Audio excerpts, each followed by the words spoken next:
Welcome to this week's Renaissance Man podcast, proudly presented by the New York Post. And I'm not going to lie, this gentleman represents one of my favorite voices in the game. Mm. Just like myself, and I think we're around the same age. I'm 47 years old. I got you I've beat. watched him. I've watched him do 30-second hits. I've watched him do 60-second hits, and I've watched this gentleman have his own show. Welcome to the podcast, Van Jones, and thank you very much for your voice. Hey man, I'm glad to be here, and you got to be able to do it all. Sometimes you only got 5 seconds right at the end. You got to be Steph Curry, hit it at the buzzer. Absolutely. I always Sometimes appreciated your voice and your intellect. And so in doing these podcasts, I also write a column. And it's very important for me to give an intellectual value to the person that I'm interviewing. And for you, I decided that this week's podcast will be Stand for Nothing and Fall for Anything. Pretty sure you've heard that quote before.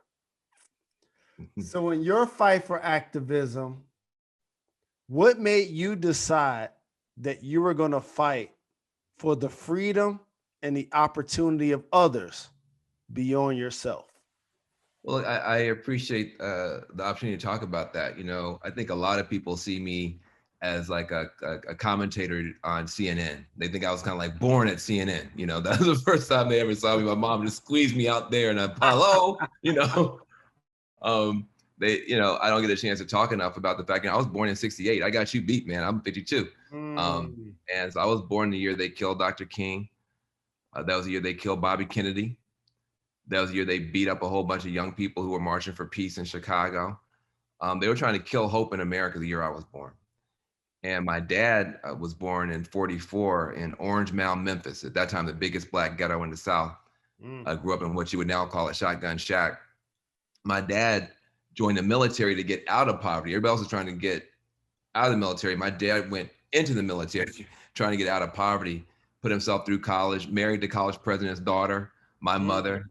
He went to Lane College, married the college president's daughter, my mother, because my dad was no joke. And he helped his, a whole bunch of relatives, his little brother, my Uncle Milton, get through college, put me and my sister through college, working with my mom and law school. And I'll always say when my father died, the picture that they put on the funeral program was my father standing in front of Yale Law School the year I graduated from Yale Law School with his hands in the air. And for me, when I look at my dad, he helped so many people.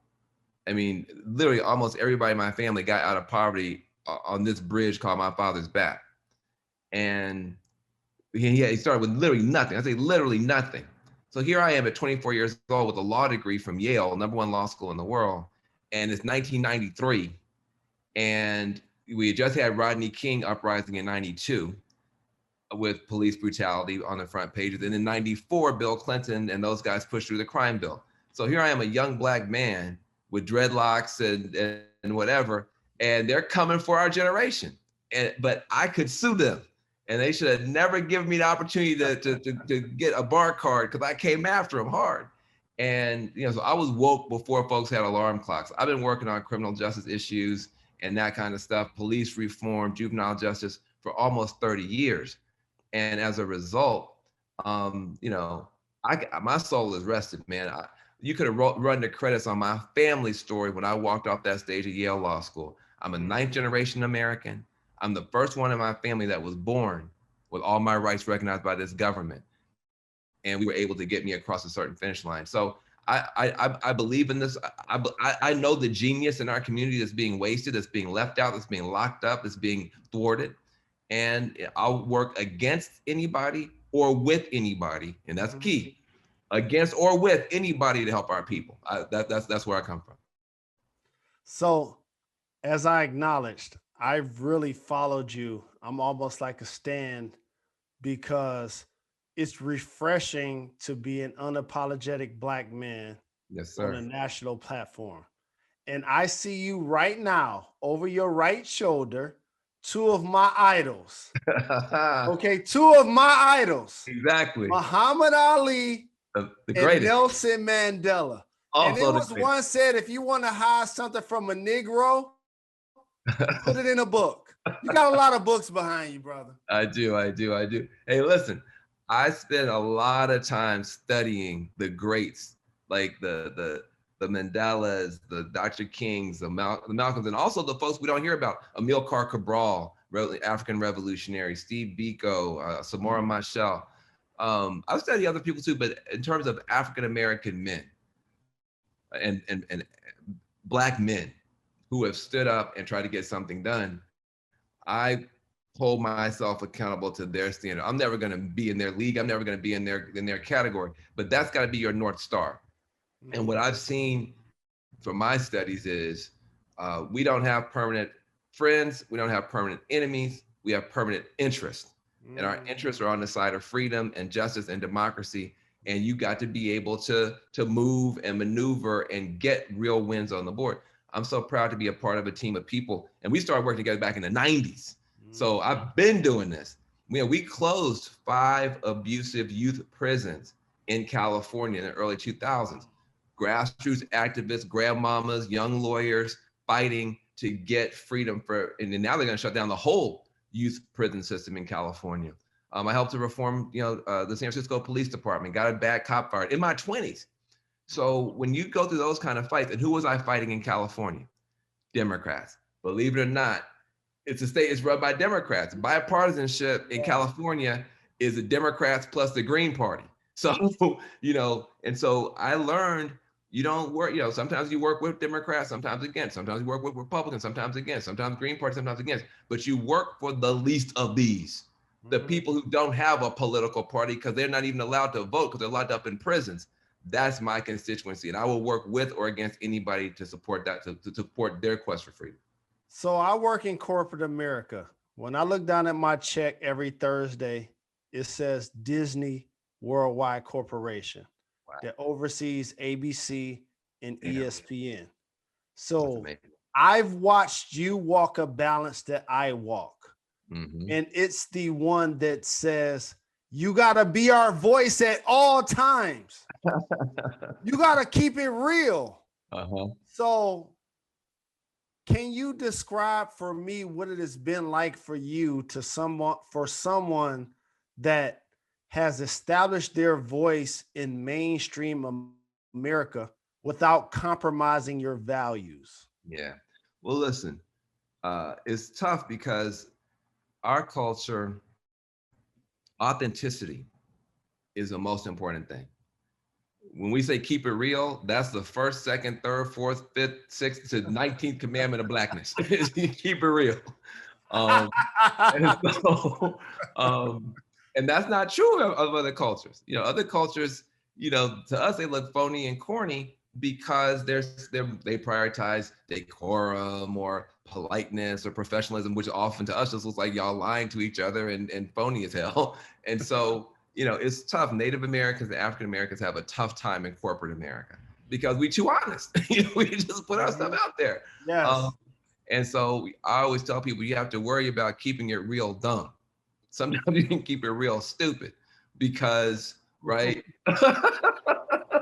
For real. You know what I mean? Like we have to be wise in how we position ourselves and say things. And it can be a lonely road.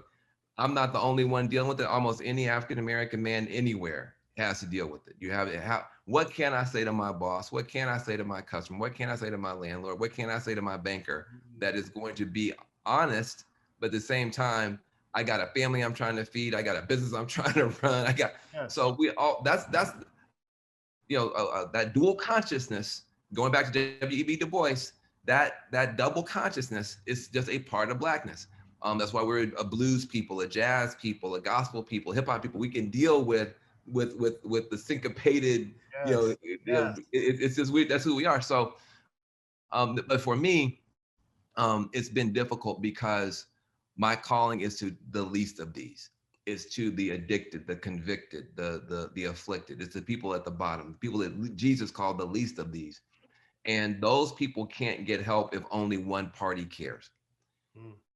If only one political party cares, they can't get help. So for instance, about 80% of all Black people are locked up in red states, meaning Republican states, or purple states, meaning Republicans have power there, even if they don't run everything.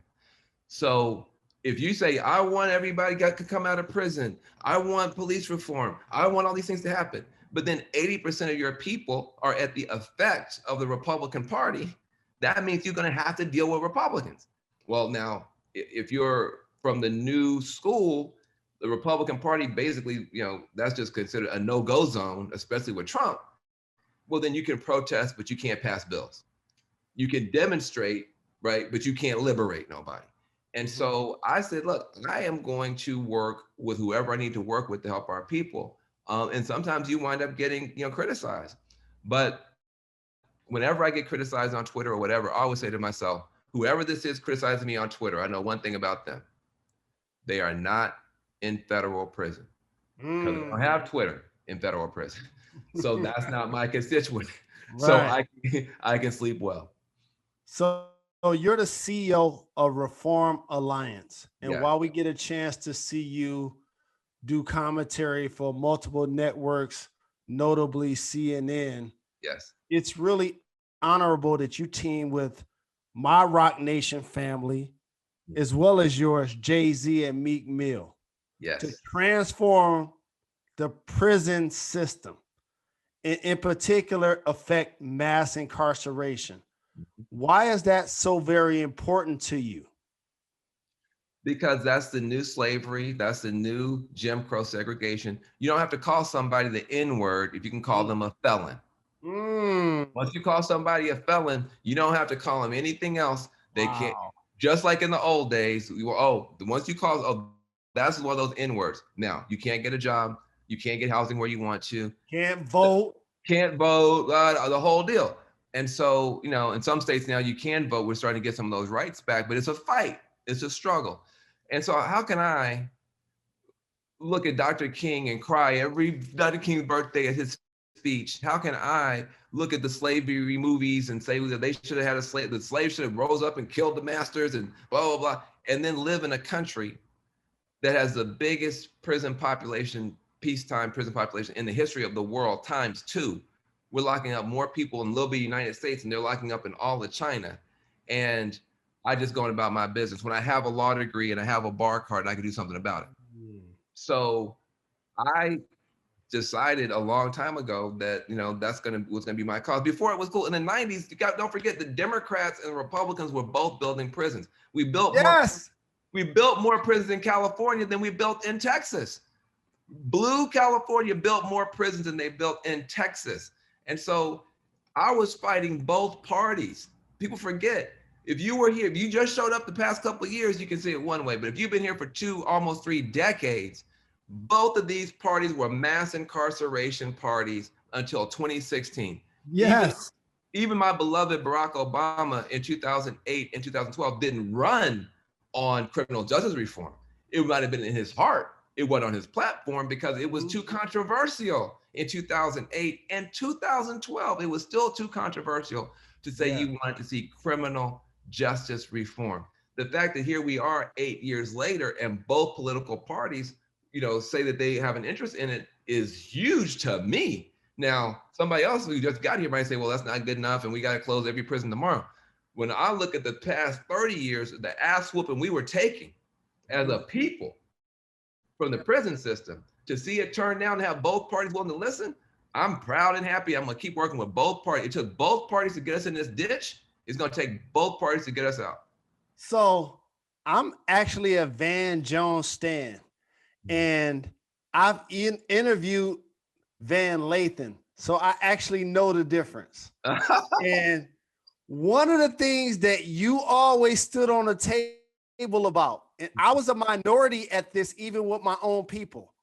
There were some people that were celebrating Mr. Bill Clinton, inviting him to the barbecue because he smoked weed, because he had Monica Lewinsky. And I'm like, y'all do know that there's something called the Clinton Correctional Facility that he started. Yeah. So you are one of the people in the middle of that storm that in theory ended up working with Obama, but you just said that you knew what was happening in that party.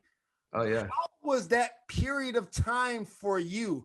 Because for me, I felt like I was being ostracized and arguing with my own people was something that I knew I was right about. Well, look, don't forget, people. Look, man, I hate to be that old dude, man. That's what, but I am that now. So like, don't forget, you had a whole bunch of African Americans who were mad at Clinton in the '90s because of welfare repeal. Like he threw folks off of aid to family with dependent children and all this sort of stuff, and had promised he was going to give help, and the help never came. As far as job training, as far as child care, the help never came. So the hurt came from Clinton, the help never came.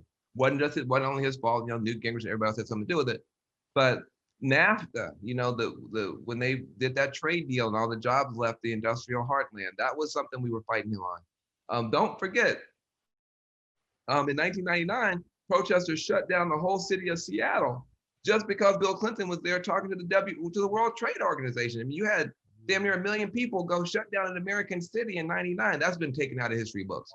Don't forget that in 2000, people were so frustrated with Bill Clinton. Now, look, I love Bill Clinton, as a human being, but if you look at the record, correct, people were so mad at Bill Clinton that they voted for Ralph Nader and shut down Al Gore's chance to be president. So now we go, oh, he was the greatest, whatever. Listen, I think he was incredibly talented a politician. The '90s certainly were a great time in terms of economic growth, but he made some real mistakes that hurt Black women when it came to welfare repeal, Black men when it came to the crime bill, and all working people when it came to NAFTA. And you have to make that a part of the record. And so I've always been willing to raise those kind of criticisms and take the heat for it. What's at the top of the agenda at this point for the Reform Alliance? Because you guys have done so much amazing work. Well, listen, I give a lot of the credit to Jay-Z. I give a lot of the credit to Meek Mill. I give a lot of the credit to Michael Rubin, Robert Kraft, the Black billionaire that everybody, that blew everybody's mind when he gave the money to erase the debt for the Morehouse graduates. He's a part of the Reform Alliance. Clara Wu Tsai, big up in the NBA. Laura Arnold, Michael Novogratz. I mean, it's a whole bunch of major players that Jay-Z has pulled together to do something about criminal justice. I'm proud to be the CEO to help it getting it moving. We just won a huge victory this year in California, completely changing the probation system so that people can't be on probation for millions and millions of years. It's going to be 1 to 2 years and that's it. So you're not just tricking people. People forget you got 2 million people locked up in prison.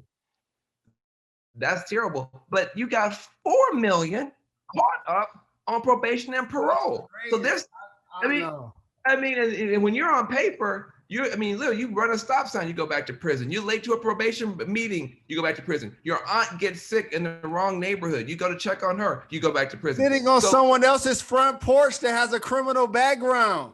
And you go back to prison. I didn't say you get a ticket. I didn't say you get a admonishment. You go back to prison, lose your apartment, lose your kids back into foster care, lose everything for minor technical crap that's not even a crime, and you're back in prison for 2 or 3 years. And so when Meek Mill got caught up on that, he was been on probation for 13 years for some stuff he did when he was 19 years old that wasn't even a real charge. And later on, it turned out that even that was made up, and he got exonerated for that in court. Yeah. But for 13 years, he was on probation on a bogus charge, and he popped a wheelie, and they put him in prison for 2 years. And it was a dope wheelie. It was a dope A plus. A plus. An A plus wheelie. So this man's excelling at everything, including wheelies, and winds up in prison. So that is when Jay-Z and them said, and he wasn't even with Roc Nation in that time. He was just a good brother out here doing good. And Desiree and all those folks at Roc Nation said, no. And so we launched that whole Free Meek, and you can see that on Amazon, Free Meek movement. And when Meek came out, I've seen a lot of celebrities get in trouble. I've never seen a celebrity like Meek Mill. As soon as he got out, he said, it's not about me. It's about all these people that I'm leaving behind who have even worse stories than me. We need to go from Meek to millions. And he said, take down hashtag free Meek and put up hashtag justice reform. And people would look like, what? No, he said, I'm just getting started. I said, listen, the system tried to put Meek Mill on trial. Now Meek is putting the system on trial. Meek is not taking, and so we built a real serious organization. We just won a big victory in California.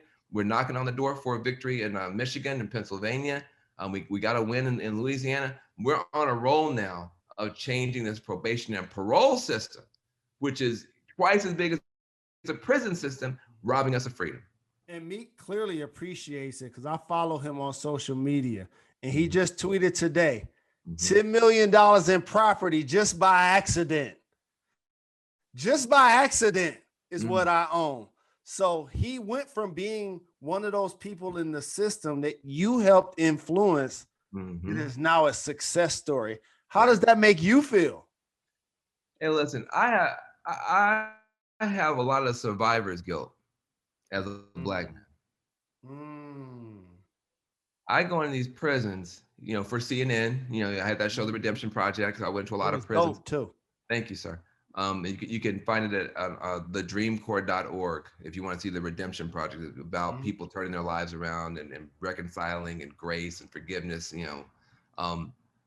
But man, every time I went into one of those prisons, every time I go in one of those prisons, I look around and I'm seeing thousands of black men, stronger than me, better looking than me, smarter than me, more hustle than me, that nobody's ever gonna have to compete against out here.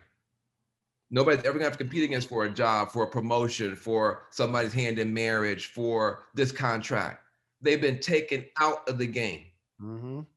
And I know my damn self. I'm bad. But if I had to compete against some of those brothers, I'd be working for them, and I know it. And I'd be happy to do it. Maybe I'd be lucky to do it. I mean, some of those cats, some of those cats are locked up are Elon Musk level genius. No doubt. And so now I'm walking around here free and getting accolades and stuff like that. It's like, no. Look at my brothers. Look at my brothers. If y'all give me credit, wait till these guys come out. And so, I look at a Shaka Senghor, who's now an author at MIT, fellow Oprah's best friend. He did 17 years. Crazy. I look at a Lewis Reed who's now coming on, who did 14 years. 14. You're talking about, so I feel like, hey, listen, I was like a little nerdy kid. I was sheltered. My dad was a cop in the military and a teacher. I was a nerd. I had an easy path. I almost can't appreciate the stuff that comes to me because I know that if I had to compete against my real brothers, I'd be happy to be like opening up, like setting up chairs for these guys. And so that's just real. And so it does feel good to try to be a part of the solution, but we need a complete rethinking of this whole system of how we deal with community safety because we're wasting $80 billion a year, and most of these communities are not any safer, and we're wasting a ton of genius along the way. And anybody that can hear your voice, I just want them to know something. There's a level of success and humility, and I appreciated the way you downplayed everything that you've accomplished and all of the doors that you've opened for other people. But I'm going to expose something to a lot of your fans that they may not know. You were actually an advisor and colleague to Prince. Ow! So what did you think as Dave Chappelle introduced him to a new audience? And can Prince actually hoop? Well, look, Prince can hoop. He can hoop. By the time we were really, really kicking it though, his hip problems were starting to get to him a little bit. And so his favorite thing was table tennis, ping pong. And he would have you diving across the room looking like a fool. And he would even move. He would just be here, and kill you. Unbelievable. I miss the guy every day. When I left the Obama White House under fire, the right wing decided I was too radical and too black to be in the White House. And so I left the Obama White House under fire. It was Prince that caught me when I fell. And we spent, 6-7 years. I mean, People he didn't want anybody to know, but Prince gave a lot of the early money to Black Lives Matter. Prince gave money to the Harlem Children's Zone. Prince got Yes We Code started to get our kids trained to go to Silicon Valley, and that program is still going strong. So Prince, he really cared about our issues. He cared about our community. He cared about poor kids. He grew up poor, and getting a chance to be around him, he would look at you like a sober person looking at a drunk person. Just like, what are y'all talking about? Because he was so clear on what he was trying to do on this earth and this life that he had. And to see us all upset and gossiping and whatever, he would look at you like a sober person looking at a drunk person. And he would ask one question every time that would always mess me up. He would just say, Van, what do you want? What do you want? Let's focus on that. What do you want?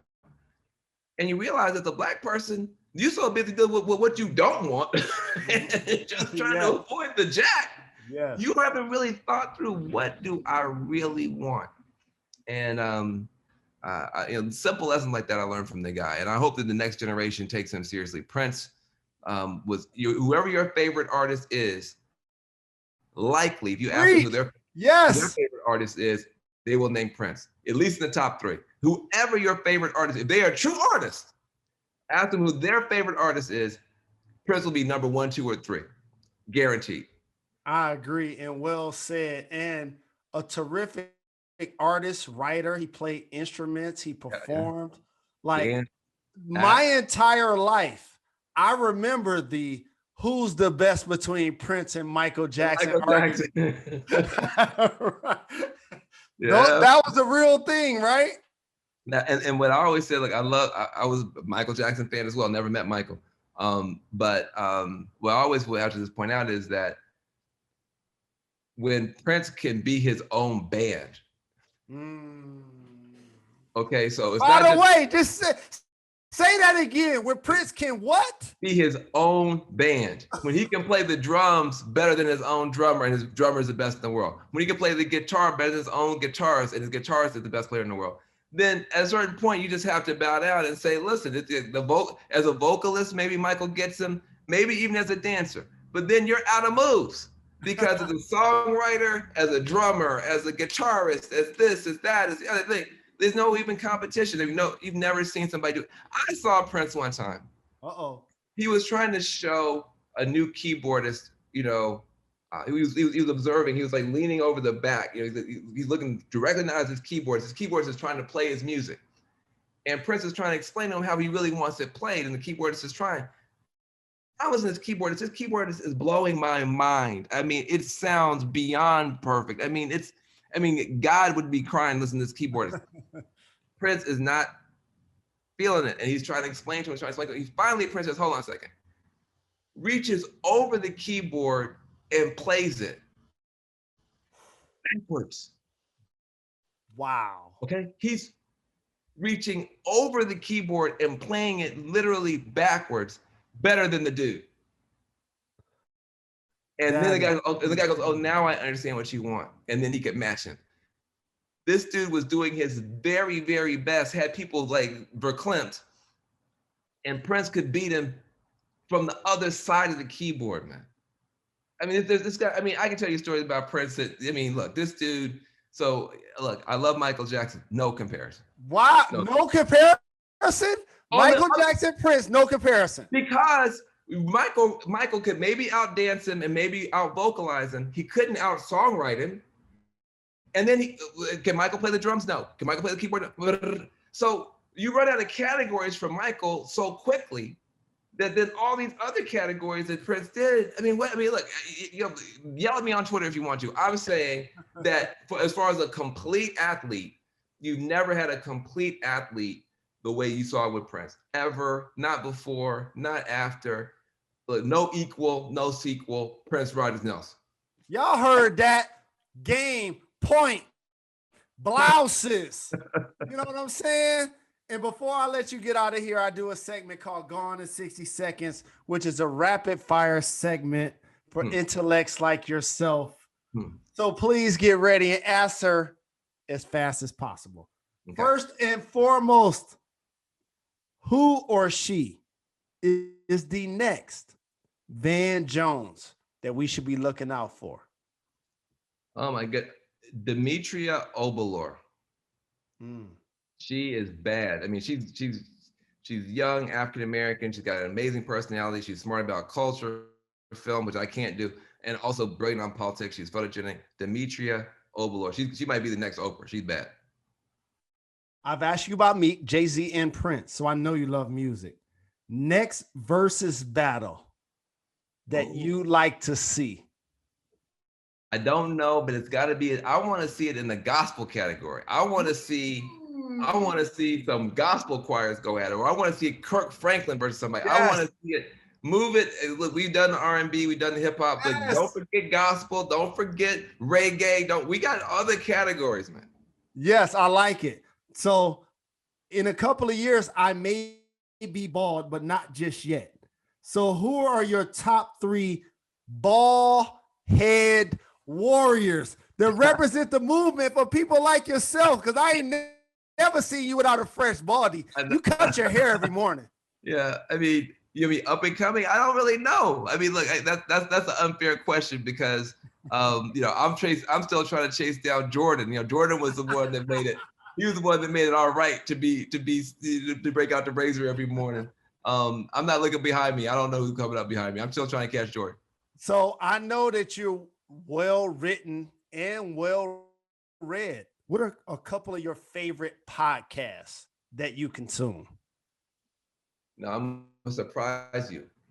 I like to listen to the people I don't agree with more than the ones that I do. Me too. Preach to me. Preach to me. People don't understand. That's how you really know that you know what you know is what you know. Is when you're listening to somebody who's breaking it down, who you disagree with, and they're persuasive, but you can still hang with where you're coming from. So Newt Gingrich has a podcast called Newt's World.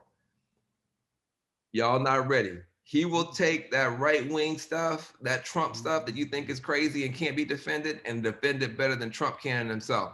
So I listen. I'm like, okay, if I can deal with Newt, then I know I did my push-ups, I ate my Wheaties. So I like Newt's World. And I'll leave it at that. I'll just leave that out there. It's controversial. Dan Jones out here promoting Newt. And by the way, for all of our listeners, you just gave them intellect, but more importantly, you gave them game. Because paying attention to people that don't necessarily look and sound like you is actually how you advance your cause.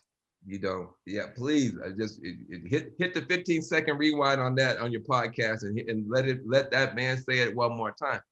People don't understand. Your greatest strength doesn't come from inside your own circle. That's your greatest comfort. Everybody has to have a comfort zone, but your growth never occurs inside your comfort zone. If you go to the gym every day and stay inside your comfort zone, you're going to be just as weak as you were at the end of the year at the beginning. Your growth occurs when you're uncomfortable. That's when you're forced to stretch. When they put an extra plate on the bar. Now you're uncomfortable, but you're growing. When you're having to deal with somebody who's pissing you off, but you're having to figure out how do I keep my composure? How do I keep my mind working? This person might get upset. They're going to stop thinking well. I'm going to keep my breathing together so I can keep thinking well. When you see me on TV and I'm going up against a Rick Santorum or a Corey Lewandowski, yes, you never see me break my stride or break a sweat. Why? Because that's not my first time listening to an argument that pissed me off. I'll listen to that argument in the morning, watching Fox News.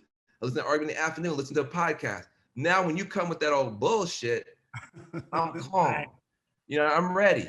Whereas somebody who's only been listening to their own side, as soon as they get slapped upside the head by something they've never heard before, they're out for the count. You gotta listen, man. We have to be as sophisticated as the system we're trying to change. That's the key. They study us, but we don't study them. They know all about us. We know nothing about them. They are cold, clinical, and calculated about us. We're emotional and upset about them. We'll never win. And so Please leave that in the podcast. Well said. And a couple of more before I let you get out of here. Okay, cool. Your favorite Jay-Z album and your favorite Meek Mill song. Favorite Jay-Z album and favorite Meek Millie song.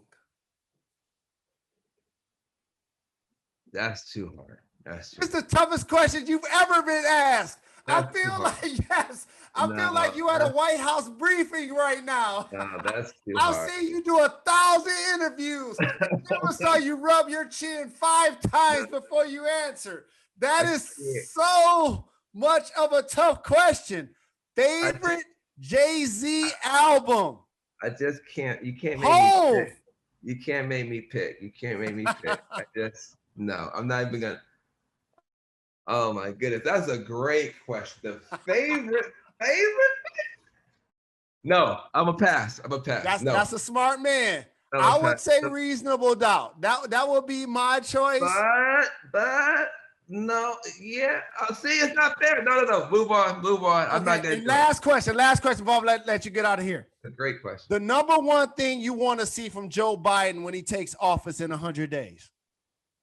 More African Americans, and especially more African American men. I think he's going to get some women in there. He's already got Simone in there. He's already got a few in there. But we got to get more African American men in there. Period. I agree. Right. I appreciate you, my brother. Thanks for the love. Continued success. I'll chat with you soon. All right. To be continued. All right. Bye-bye. Sure. Thanks for the love. Have a good day. Evening. Goodbye.